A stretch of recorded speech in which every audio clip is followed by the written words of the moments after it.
Good morning, I'm Brian Reagan. This is Tyler Kelly. And we welcome you to Mornings with Brian and Tyler.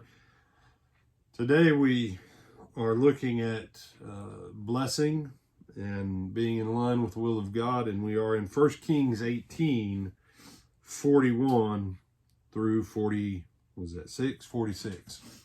Then Elijah said to Ahab, "Go up, eat and drink, for there is the sound of abundance of rain." So Ahab went up to eat and drink, and Elijah went up to the top of Carmel. Then he bowed down to the ground and put his face between his knees and said to his servant, "Go up now, look toward the sea."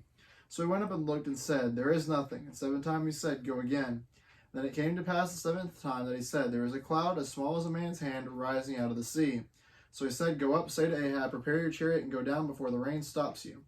Now it happened in the meantime that the sky became black with clouds and wind, and there was a heavy rain. So Ahab rode away and went to Jezreel. And the hand of the Lord came upon Elijah, and he girded up his loins and ran ahead of Ahab to the entrance of Jezreel. Okay. So, if you've ever seen an artist take their thumb and, get perspective, well, he's saying, there's a cloud out there that my hand can cover on the horizon.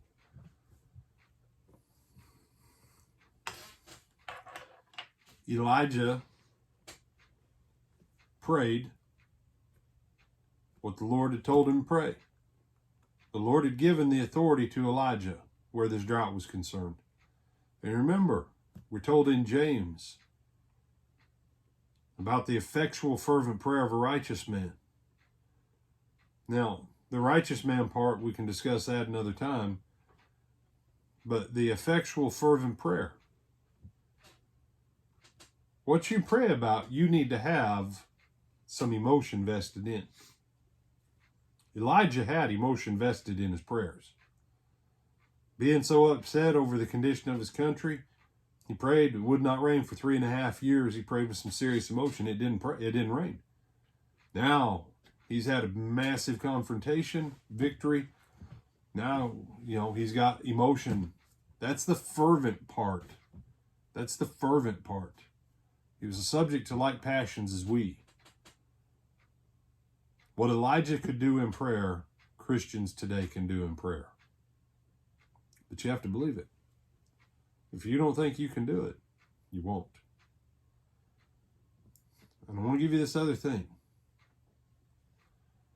If you say the same thing often enough, no amount of crying, begging, or pleading can undo it.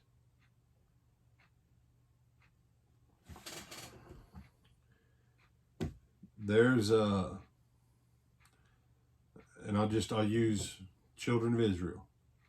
You brought us up for us to die in this wilderness. We'll never see the land of promise. It's impossible for this stuff to happen. And finally they reached a point where God said, what y'all have said is what you now get. He tried for 2 years to get them to say something different, and they wouldn't. And then they finally reached the place where they said, as long as we don't have God, we can do anything. They were dumb, okay? Really, really, really dumb. But do you realize there's people today? Someone says, I just can't forgive. Watch out. It won't just affect you and one person. It will start to permeate every area of your life. Someone says repeatedly, I just can't believe. Change your wording. Well, that's interesting. Not really quite sure how that would have occurred that way that you just said, but it's interesting. Why? It may have happened that way. May not have.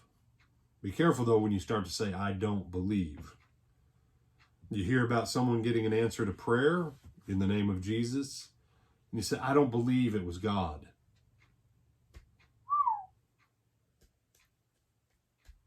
You say, well, brother, they're